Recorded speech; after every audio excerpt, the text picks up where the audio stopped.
So I've got some sad news. In just the last month, we have lost probably about half of the fruit trees that we planted in the orchard. We just planted about 18 fruit trees about, I don't know, maybe 3 months ago. And they were all looking beautiful. They were all blooming. They had lots of leaves on them. But guys, take a look at what had happened to them. So here's an Arkansas black apple that's got some leaves left, but it looks like it is at the beginning stages of fire blight, or right in the middle of it somewhere. So I wouldn't be surprised if it lost. Oh man, look at this stalk. Is that fire blight? I think that might be. Look at that. It looks kind of orange and brownish. It just looks really diseased. I think this was the first tree that got the fire blight. And I was like, what is happening? Why are the leaves dying? Why are they all falling off? And why is it looking kind of, black and brown on the tips of the branches? And then I saw, another tree die, and then another tree die. Another tree looks like it's about to die. Most of these are apple and peach trees. We've got another tree over there that's, lost all of its leaves. Another peach tree over there that lost all of its leaves. Another one over there. Another one right there. A pear tree over there that lost all of its leaves. So here's a gala peach that shows you all the telltale signs of fire blight. So it blossoms died, leaves died, and look at the tips. The tips of these branches look like they were singed with fire. And you can see bacterial growth starting at the top and kind of working its way down.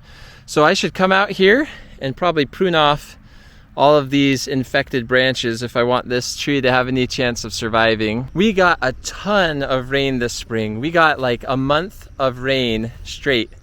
And I thought, man, our trees are gonna explode.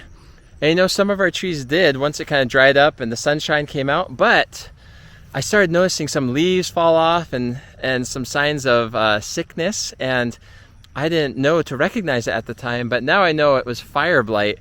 And it spread from one tree to about 9 trees, all in the course of just a few weeks, and I didn't treat it or anything. But on the bright side, guys, look at this apple tree that we planted last year. It's probably been about a year since we planted it, but look how healthy it is. We got these, trees just at like a big box store like Menards or Lowe's or Tractor Supply Company for, maybe about $30 or $20, and look how big it is.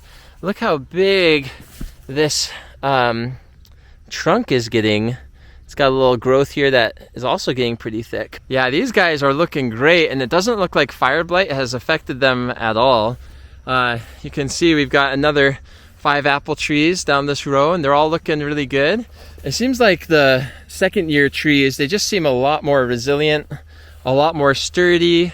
They've got more established root systems. They're a lot more resistant against disease. I'm not sure if this is some sort of rust disease that might be caused from the cedar plants that are over there by the fence. Though we lost most of the peach trees we planted, here's a Reliance peach tree. Maybe it's called Reliance because maybe it's disease tolerant, but look, it's looking pretty good for being a brand new tree that's only been in the ground for a few months. Our plum tree that we planted a few months ago is also looking pretty good. So here's an interesting case study. Here's a Bartlett pear tree that looked like it's lost all of its leaves and it's probably on its way to die. We planted another Bartlett pear tree around the same time, but look at it. It looks like this one hasn't got fire blight on it. And then here's the Bartlett pear tree that I planted last year, about a year ago, and you can see it's got quite a bit of new growth. Look at some of those shoots going up a foot or two. I wish I knew about the importance of using fungicide when it's really rainy in the springtime, because if I had sprayed our trees, before or in the middle of the rainy season, I think we could have saved all of our fruit trees. But because I didn't, it looks like we'll probably lose about 6 to 10 of our fruit trees that we planted this year. So learn from my mistake and prevent that.